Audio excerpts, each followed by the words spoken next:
4 3 2 1.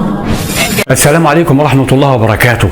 أهلا بكل أصدقائي وصديقاتي المحترمين في المصطبة حكايات عود على بدء. زي ما احنا عارفين يا جماعة إن كل يوم عن يوم الأحوال بتسوء والأوضاع بتدهور مع إخواتنا في فلسطين.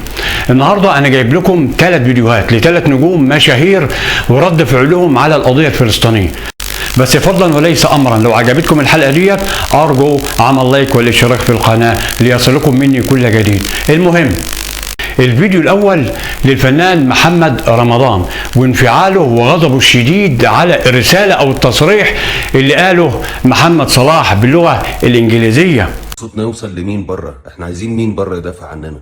ده قمه الجبن وقمه عدم الرجوله، وقمه لما نقول احنا عايزين نكتب بالانجليش عشان بره يعرفوا ان احنا بنتضرب. وانت فين؟ انت فين بلدك وفين جيشك؟ صوتك يوصل لحكومتك، قول لحكومتك طلع السلاح وروح حارب. انجلش ايه؟ مين هيدافع عن العربي زيه زيك؟ وعلى فكرة أنا مع محمد رمضان قلبا وقالبا في كل اللي قاله، وبقول له تعيش يا نجم. أما الفيديو الثاني فهو التصريح أو الرسالة بتاعت محمد صلاح باللغة الإنجليزية، واللي أنا شايف إنها ملهاش أي 30 لازمة إنها تتقال باللغة الإنجليزية. بس أنا أقول لكم دلوقتي ليه وإيه السبب اللي خلى محمد صلاح يقول الرسالة أو التصريح باللغة الإنجليزية. Not always easy to speak in time like this. There has been too much violence and too much heartbreaking brutality. The escalations in the recent weeks is unbearable to witness. All lives are sacred and must be protected. The people of Gaza need food, water and medical supplies urgently. أما الفيديو الثالث فهو البطل العالمي بالجرامي. الراجل ده يا جماعة شوفوا جسمه عامل ازاي، سبحان الله، بس تحس ان قلبه قلب حمامة. ان هو ما عادش شايف فينا اي حاجه. احنا ما بنعرفش نقول لا، ما عدناش بنعرف حتى كلمه بنخاف نقولها علشان ما نتاذيش. لكن هو في الحقيقه هي دي خطتهم واضحه، وهم قالوا لنا ان هم شايفيننا حيوانات، وان احنا مالناش حق في الحياه ولا اطفالنا لهم حق في الحياه، واحنا للاسف ساكتين ببكائنا واي يعني انا عارف ان الدعاء ليه قيمه كبيره، وانا الوقت خلص يا راجل، ما هو مفيش دلوقتي تاني خلاص. هنروح انت بقى المستشفى فيها عيال طول العيل منه متر او ولا نص متر، العيل هيعمل لك ايه؟ ما تشطرتش على الدكوره اللي قصوا السلك وعدوا لك جوه ومشيوا وفرضوا سيطرتهم وخدوا منك اسرى، ما ردتش على دول ليه؟ انت راح تشطر على مستشفى وبتضربها من ورا خرسانه، بتدوس على ضرر، بتضربها بصواريخ. اديني سبب واحد يخليني اتعاطف معاك، اديني سبب واحد يخليني التمس لك العذر. طيب هو دي خطتهم، واحنا قلنا واضحه. احنا فين؟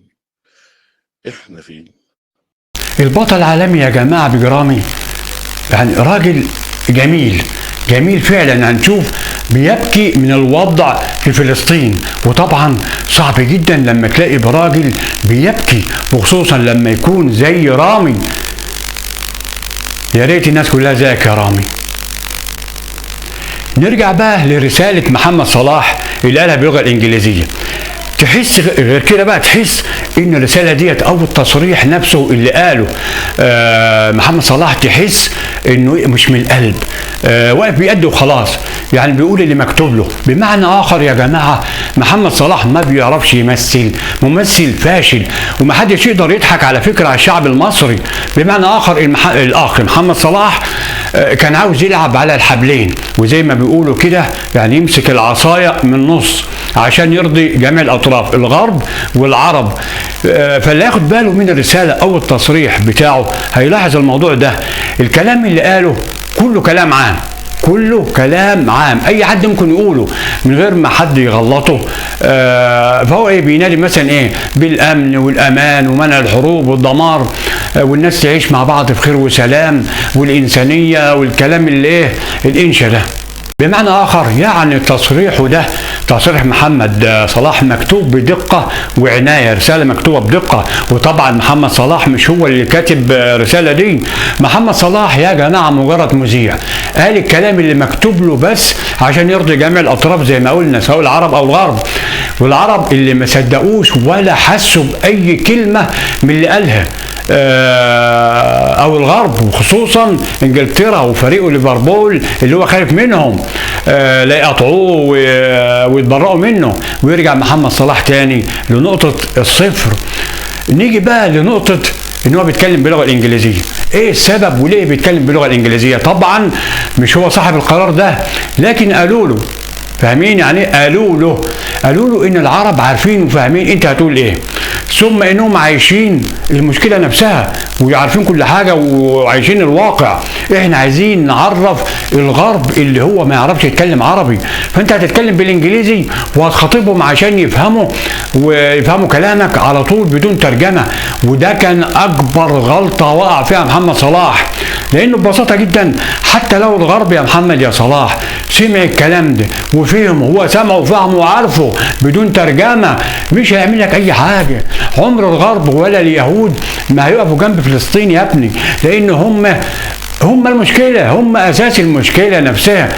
يعني يا محمد يا صلاح كانك بتدن في ملطه، فالمفروض ان التصريح ده كان يتقال، او الرساله دي كانت تتقال باللغه العربيه للعرب نفسهم اصحاب القضيه نفسها، ولكل الشعوب والحكومات العربيه، واللي هي المفروض تتحرك وتساند وتدعم القضيه الفلسطينيه. ده كان المفروض. Not always easy to speak in time like this. There has been too much violence and too much heartbreaking brutality. The escalations in the recent weeks is unbearable to witness.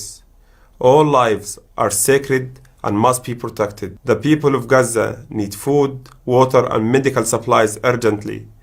I'm calling in the world leaders to come together to prevent the further slaughter of innocent souls.